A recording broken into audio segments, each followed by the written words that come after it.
Itu adalah ular piton hitam raksasa dengan panjang lebih dari 100 kaki, seluruh tubuhnya tertutup sisik hitam pekat.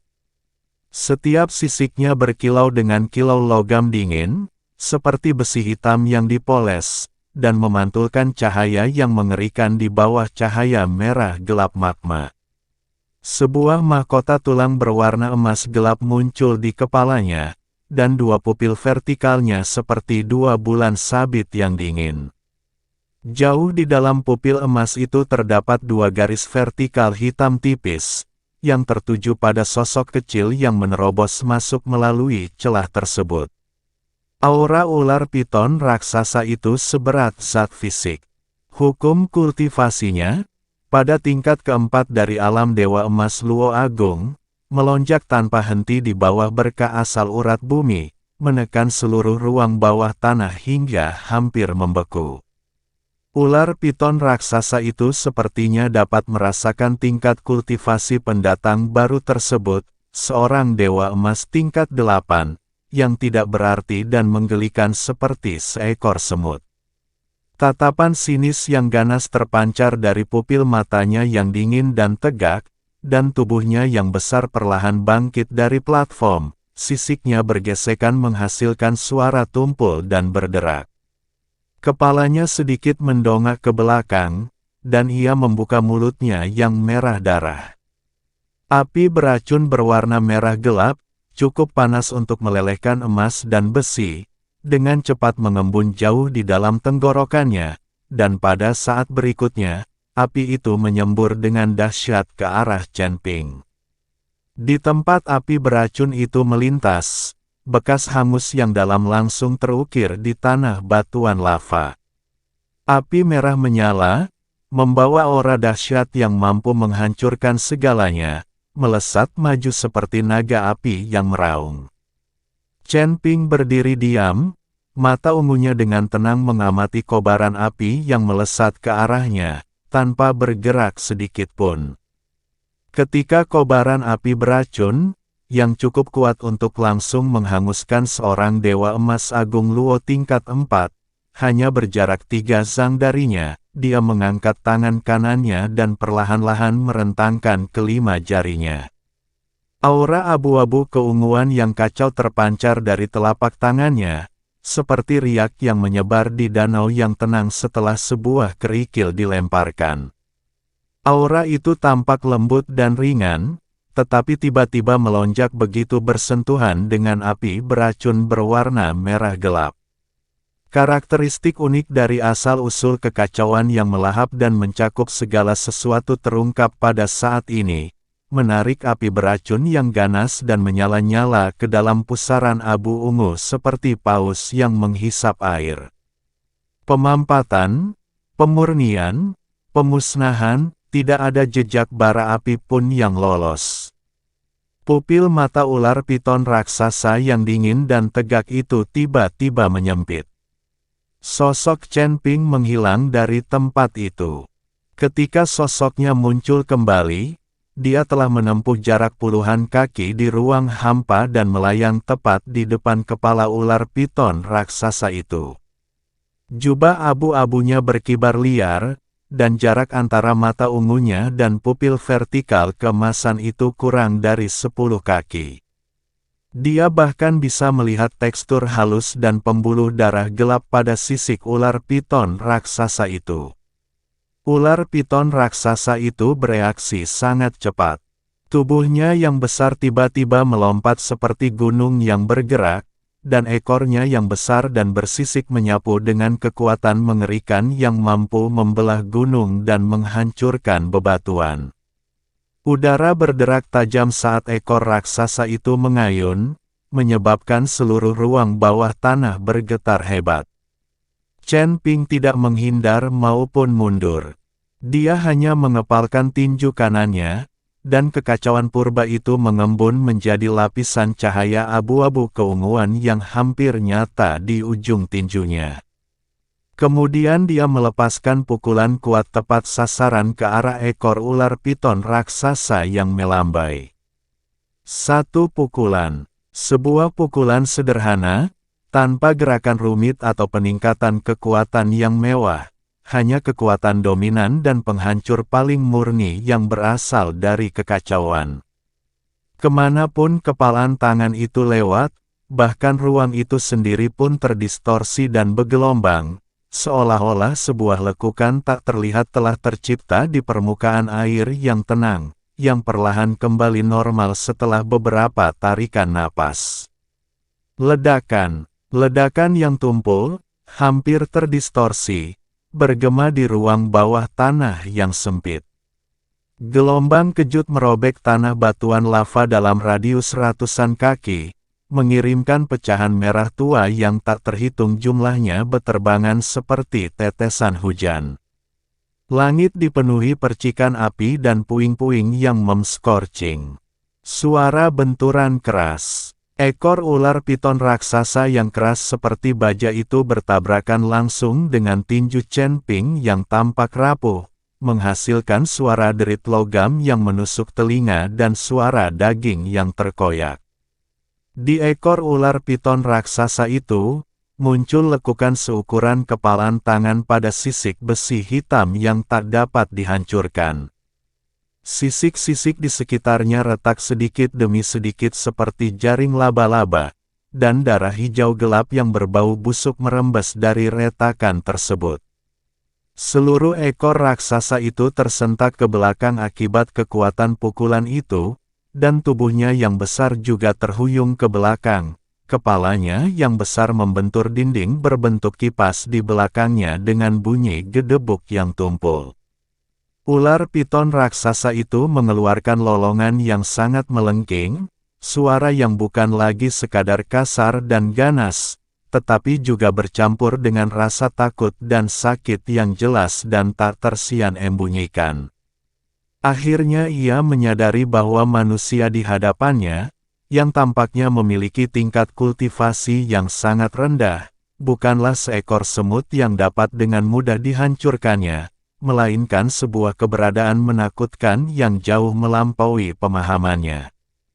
Ular piton raksasa itu tiba-tiba mengangkat kepalanya, dan tubuhnya yang melingkar tiba-tiba mengerut, seperti busur yang ditarik penuh, dipenuhi dengan seluruh kekuatannya. Ayo! Mahkota tulang berwarna emas gelap di kepalanya tiba-tiba menyala, dan sumber energi yang dahsyat, beberapa kali lebih terkonsentrasi dari sebelumnya, menyembur liar dari tubuhnya, mengalir ke arah Chen Ping. Seolah-olah kekuatan seluruh urat nadi bumi ditarik dan dicurahkan secara paksa ke dalam serangan ini pada saat ini.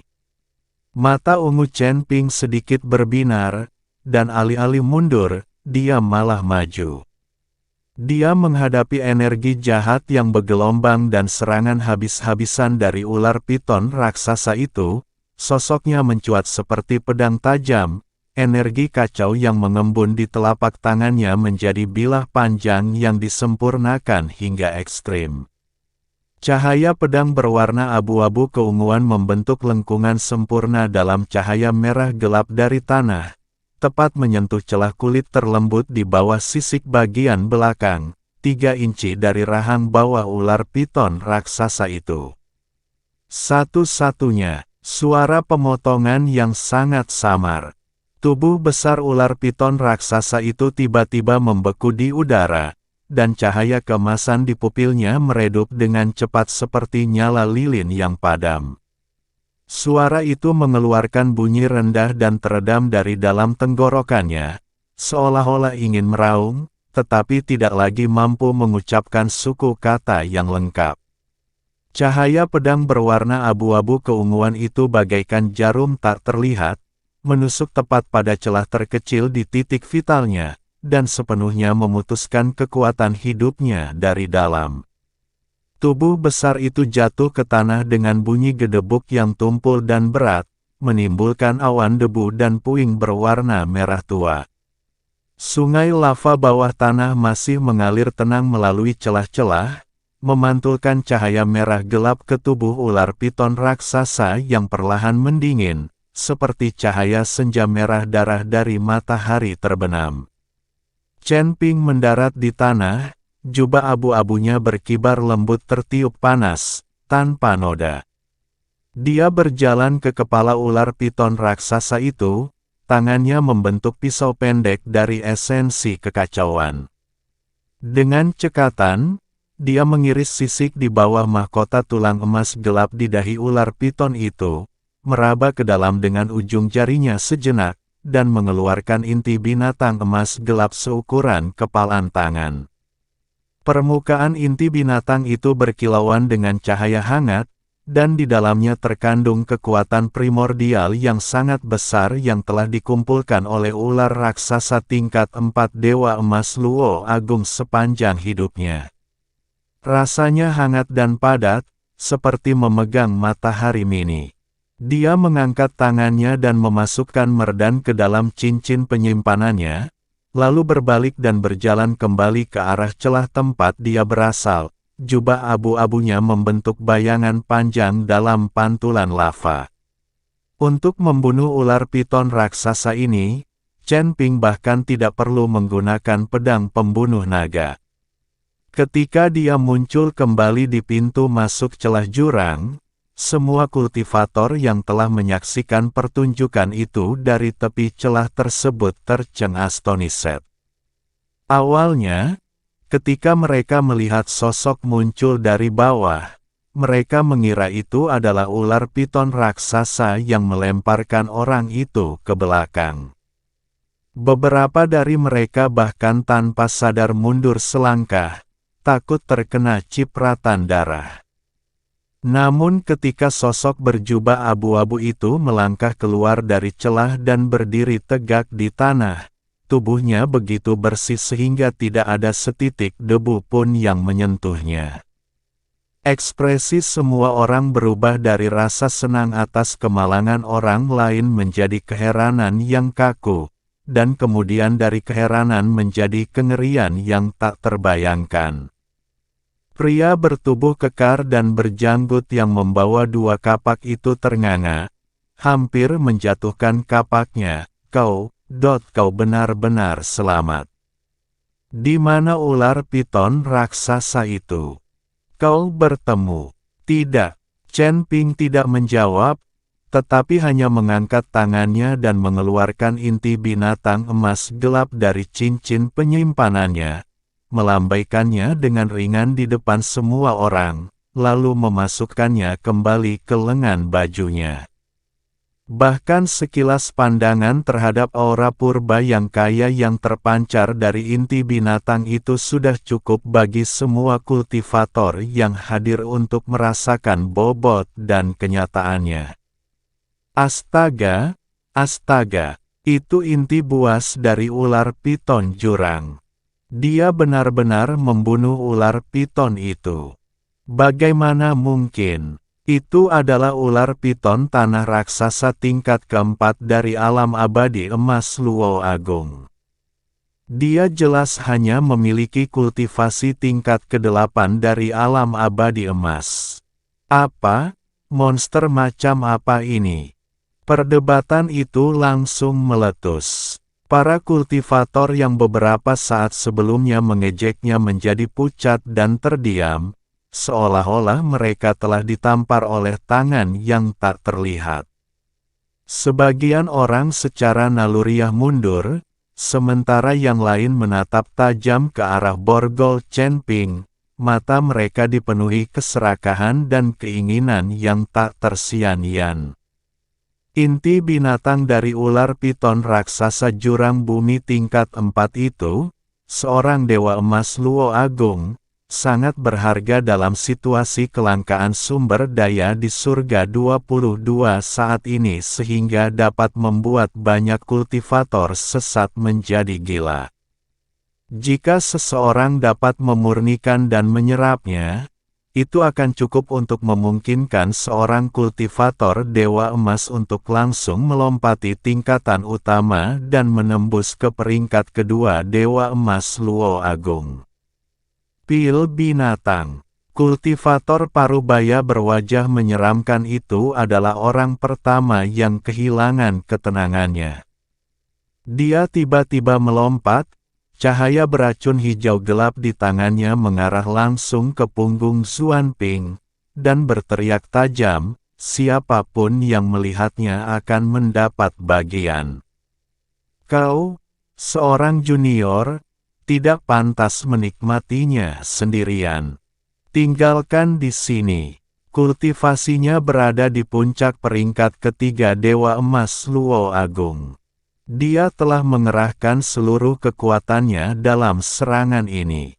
Cahaya beracun hijau gelap berubah menjadi hantu ular berbisa ganas di udara, memperlihatkan taringnya, dan menerjang langsung ke punggung Chen Ping. Chen Ping bahkan tidak menoleh. Dia hanya mengangkat tangan kirinya dengan santai dan melambaikannya ringan ke arah cahaya beracun di belakangnya.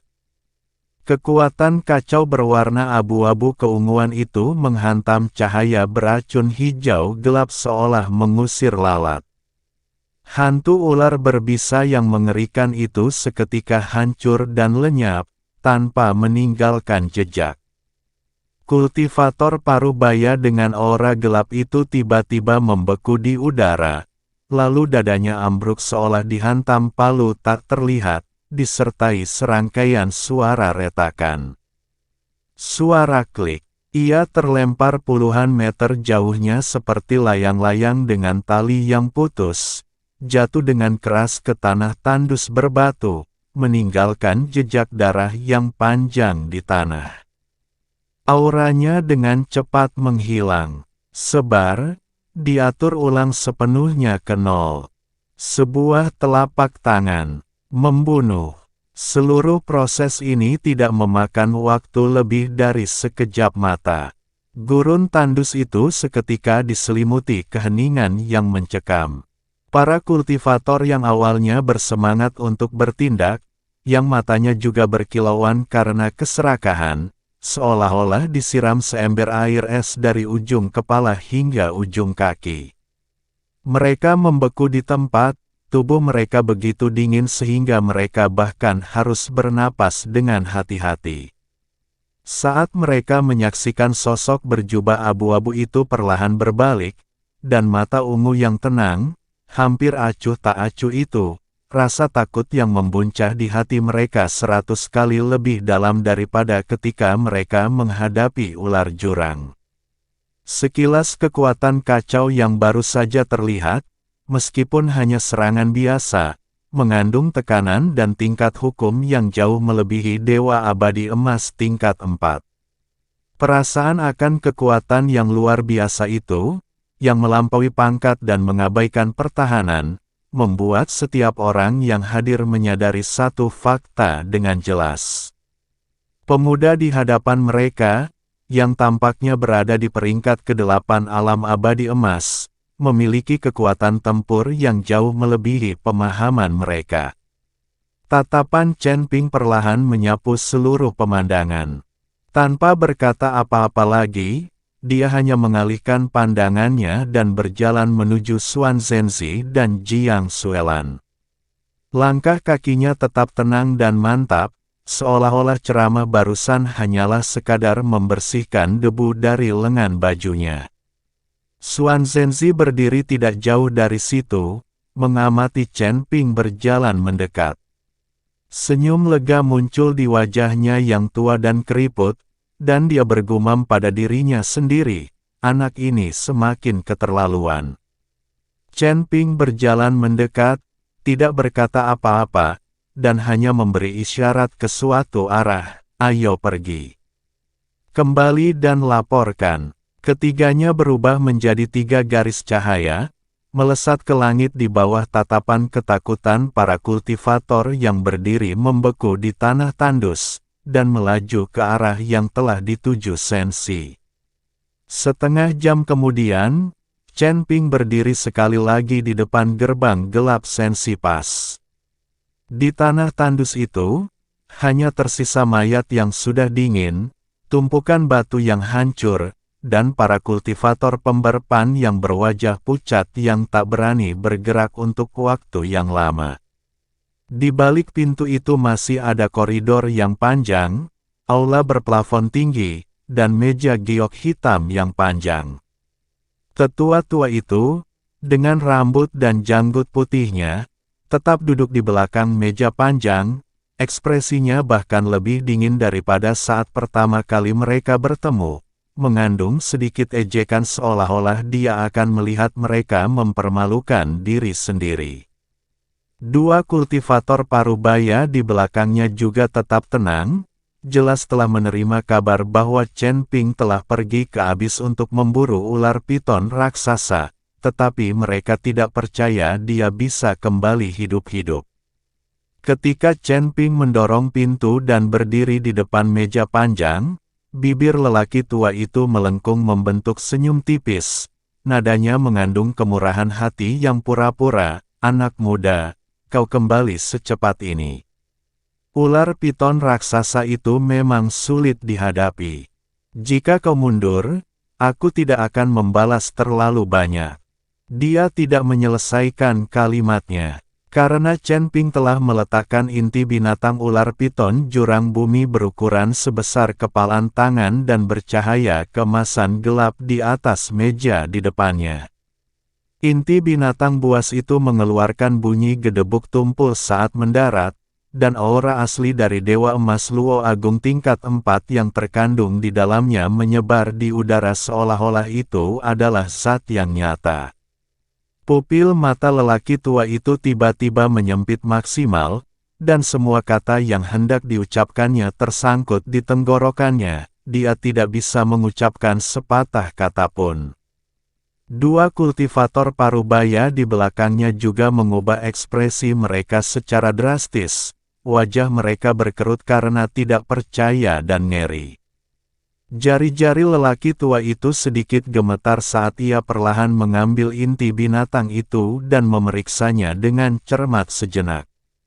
Baru setelah memastikan bahwa itu memang inti dari ular piton jurang bumi, dan bahwa inti itu utuh dan tidak rusak, ekspresinya perlahan berubah dari keterkejutan awal menjadi kesedihan.